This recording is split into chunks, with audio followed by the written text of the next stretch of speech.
First point में क्या है, फर्स्ट पॉइंट में कहते हैं any change in the environment external और internal that can be detected by receptors to initiate a nerve impulses is called stimulus plural stimuli. कि इंसानी जिस्म में अंदरूनी या बैरूनी माहौल में पैदा करने वाली ऐसी तब्दीली जिसको महसूस करके सेंस आर्गन्स अपने अंदर जो नर्व्स इम्पल्सिस हैं वो पैदा करते हैं, उसे क्या कहते हैं, स्टिमुलस कहलाती है, इज कॉल्ड स्टिमुलस। वो कौन कौन सी हैं, pressure, sound waves, etc are the example stimuli.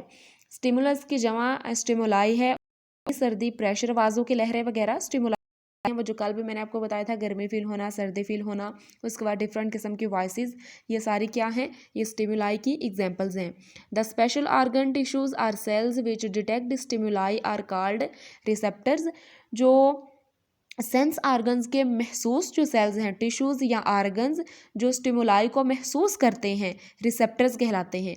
कौन से आर्गन्स, स्पेशल आर्गन्स, ठीक है, स्पेशल आर्गन्स होते हैं सेल्स के, टिश्यूज़ और आर्गन जो स्टिमुलाई को महसूस करते हैं उसे कहते हैं रिसेप्टर्स। समझ आ गई एट क्लास। सेकंड पॉइंट देखें, the sensory neuron carry the message regarding stimuli in the form of nerve impulses from receptors to central nervous system. Second point में कह रहे हैं कि सेंसरी न्यूरॉन्स स्टिमुलाई के नतीजे में जो पैगाम वसूल करते हैं, पैगाम और मालूमात को नर्व इम्पल्सिस की सूरत में रिसेप्टर से नर्वस सिस्टम को मुंतकिल करते हैं। अगेन इस पॉइंट को समझें कि सेंसरी न्यूरॉन्स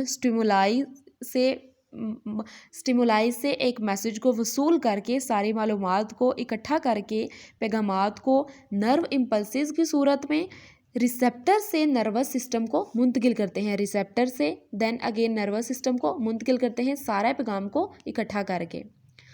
थर्ड पॉइंट है, the central nervous system process the message and transmit the nerve impulse to motor neuron.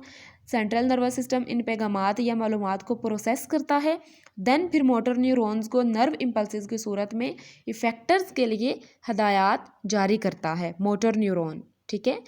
Last point क्या है, the motor neuron carry the nerve impulses to the part of the body which produce responses, such part are called effectors, muscles and glands in the body act as effectors.